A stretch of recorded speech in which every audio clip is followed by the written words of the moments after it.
Hey guys, thanks for joining me. In today's video, I'm going to be going over 5 ways to fix or to stop joint pain from calisthenics. Before I go any further, my first main advice will be if you are suffering from any pain, joint pain, or anything like that when exercising, the first thing you should do is consult your doctor or your physio, because these guys are professionals. They can actually see you face to face and diagnose your problem properly, where videos like this, which are out to the general public, it's very hard to diagnose someone's specific issue. So these points I'm going to be going through are going to be great steps in helping you to reduce or stop certain pain if you can't get to a doctor or a physio straight away. But your primary goal and what your main responsibility is for yourself is to make sure you consult a doctor and a physio. So the first one we're going to be looking at is reducing volume. Reducing volume is going to be a great driver in reducing or stopping joint pain, or just pain in general when doing calisthenics or any form of exercise. Sometimes we can get certain things like repetitive strain injury if we're doing too much, if we're doing too much volume. Sometimes it's hard for our muscles, but our connective tissue and all of the different things in our body to recover from. So something as simple as reducing the amount of volume you are doing can be a great way of reducing the chance of you having joint pain or any pain when training. The other way in which you could extend that is also intensity. Doing too heavy too soon is also another way in which you can drive joint pain to happen more frequently or bring it on more suddenly. There are lots of people who may be either new to training, or maybe people that used to train and now they've taken a long time off and are trying to go back into training, and maybe jumping into what they used to do when maybe they were younger or when they were in college or different things like this. Jumping in, going too heavy, or also doing too much volume too soon is going to be one of those drivers that can actually really increase the chance of you suffering from joint pain or any pain when exercising. So if you're someone that is jumping in and doing maybe a 5x5 or heavy lifting and you're doing it too quickly, that can increase the load, because obviously your connective tissue takes longer to increase its size and strength than your muscles do. So that process takes longer. So if you jump in too soon, that can put a lot of stress on your connective tissues. And also the other thing you can do, if you've been spending a long time doing either a lot of volume or a high intensity training, taking a step back every now and again isn't just good for your recovery, also your central nervous system and strength training in general, but actually taking time off is also good to give your connective tissue and your joints a bit of respite as well from the constant heavy lifting or high volume. So every now and again, this is why deloads are really good to add in. So the next one we're going to be looking at is swapping the variation of your exercises. Something as simple as maybe doing pull-ups or chin-ups, and maybe you find after a while you start getting wrist pain or elbow pain or shoulder pain. Sometimes actually switching to a neutral grip or the hammer style grip is actually really beneficial. It takes a load off certain areas. It can sometimes share some of the load on the muscles or on the joints, and sometimes actually just switching the grip can be a really nice change. Sometimes just something as simple as changing the variation can get rid of the pain. So maybe even trying new variation of that exercise, slightly something different, because if we're doing the same thing over and over again, repetitive strain injury can start kicking in. Switching it up slightly can really make a difference. Another way in which you can go with that, take that a little step further if you have access to, is what I'll say is swapping to a non-fixed equipment. So for instance, if you're typically doing pull-ups on the bar, and sometimes especially in the bottom of the chin-up, a lot of people will struggle with joint pain, especially in the wrist and the elbow when in the bottom of the chin-up, and at the bottom of that load, all of that stress can easily be placed into the joints. That can be difficult. What you can do is maybe swap to something like a set of rings, so you have that ability to rotate. You've got these angle 90s here, these orange grips that you've seen in some of my clips in the videos. These are a very simple little idea. I've also got these things called rock rings that I've been using, and because I'm trying to work on my finger grip strength to take my pull-ups to the next level. So these are great because they have that ability to rotate. Giving your body that ability to rotate can sometimes actually take the stress of a lot of exercises. Again, instead of doing a chin-up, you can do the rotating one. So you can't do a pull-up, chin-up, whatever grip you want, your body can naturally rotate, because some of us are going to have different muscular imbalances. Some of us are going to be tighter and looser in different muscles. Sometimes some of us are built differently. So actually giving that body that ability to rotate, we can get ourselves into more comfortable positions. So that's a really good thing to do. Before we go any further, I just want to say if you're enjoying the video so far, please give it a thumbs up. It does really help spread the video out. And if you like calisthenics content or any fitness content like this in general, make sure that you subscribe. So let's carry on. So the third one we're going to be looking at is tension in the muscles. This is very common, where people are just going through the motions. They're just trying to hit a certain rep count. They're just trying to get their workout done in a specific time. They get to place tension in the muscles. If we're not placing tension in the muscles, that load, that stress could easily be placed into our connective tissue or into our joints. So a lot of the time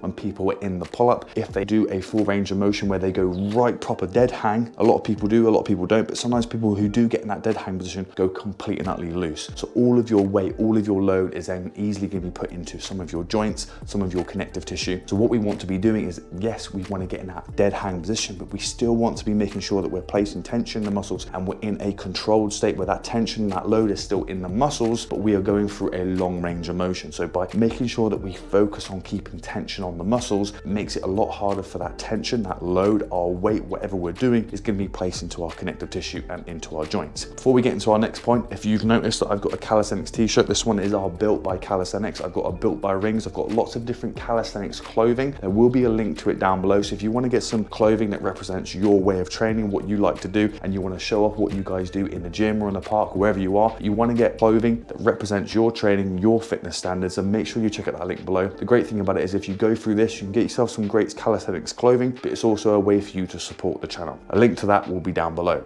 So the fourth point we're going to be looking at is more rest days and less workouts. If reducing volume or reducing intensity or swapping these different points hasn't brought it in, we may have to start looking about incorporating more rest days and reducing the amount of workouts that we do. The reason for this is actually giving our bodies more days to recover might allow us, our body, our connective tissue, our joints to recover so we can take on those loads. What we need to realize is that our body from day to day isn't just recovering from workouts, it's recovering from whatever else we do while we're awake. If you're someone that has a physically active job, maybe you're a laborer, maybe you're a builder, maybe you're someone that does sports, you have to realize that you have to recover from those aspects as well as your training. But what we have to realize is that we're not just recovering from our workouts, but it's what we do in our everyday life as well. So if you're finding that you are struggling to recover, the joint pain, sometimes those issues are becoming that, maybe try looking into incorporating rest days. So maybe for someone that's doing 4 days a week or 5 days a week, maybe dropping it back by a day and write down, take note, how do you feel? Do you feel better? Do you have more energy for a day? Do you have more energy in your workouts? Do you find that the pain isn't as bad? Do you find you're recovering easier? If it isn't working, maybe drop it back a little bit more. If you get to the point where adding in more rest days and less workouts isn't doing, what you need to do is you need to move into step 5, which you need to either rest time off from either the exercise, that particular body part, or you need to just take rest off completely. So I'll go into more detail of that. So for instance, if you are finding that pull-ups are just aggravating you, whatever you do, whether you do a different variation, whether you cut back the exercise, you may just have to go, right, I'm gonna have to scrap the pull-up for a while, maybe take a week or 2 off and just leave it. You could then possibly maybe try some inverted rows to see if that aggravates it, see if you can still do some form of back work. Maybe you can get into, if you have a set of dumbbells, you could do some bent over rows. Whatever it is, find something that still allows you to train your back muscles without incorporating maybe that movement or those muscles in that way that seems to aggravate it. You may then find that no, it still aggravates it. You may then have to look at, okay, are other exercises going to be impeding in that, where you might have to go, okay, if I do a particular exercise, my chest muscle seems to aggravate, whether I do push-ups, whether I do pull-ups, whatever exercise I do, my chest or my shoulder seems to be aggravated, whatever I do. You then may have to go, okay, what I'm going to do is I'm going to scrap upper body work. I'm just going to be doing my normal workouts, maybe it's cardio, whatever, and I'm just going to be doing some lower body work. Stuff like the deadlift, stuff like the trap bar, different things like this, you can still get a really good workout in, and a lot of the time it might still work those muscles, but in a slightly different way where they're not the prime movers, so it still allow you to train without doing it. So that might be something that, although it may suck, it's better you doing something like that and then you're able to recover faster and get back to training than still trying to find other workouts that still slightly aggravate it, and it prolongs the recovery period where it's going to take even longer for you to be able to train that muscle or that exercise again. The other thing is obviously just taking a break from that sort of form of training for a while and doing something completely different. So whether you want to just move to maybe just doing some different activities, whether it's sport, whether it's something just different from working out from home, whatever it is, taking up a different sport, a different exercise, whatever it is, taking up some other activities, so you're still doing something active, you're still doing something functional to a degree, but it gives you a time for your body to have a complete break from that sort of stimulus, from that sort of stress. Having a complete break from that may feel like, okay, it's going to be counterproductive, but sometimes the good thing about that is that when you come back to it, you're going to have a new zeal for really working out, a new motivation, and sometimes that break, your body can quickly get back there again. When we create this muscle memory, some people say, oh, these satellite cells, these are body's ability, it's very, very easy for us to be able to rebuild that muscle. If we feel like we've lost a bit of size, it's easier to get back there than continuously pushing through it and then causing more injuries and still regressing anyway. So guys, I hope you found this video useful. If you did, please give it a like, give it a share to anyone you may think it might interest. Any content that's related to calisthenics or fitness in general, make sure that you subscribe and hit that bell so you get notified of whenever I upload. And if you have any questions or you want me to go into more detail or give more advice on any of these points in this video,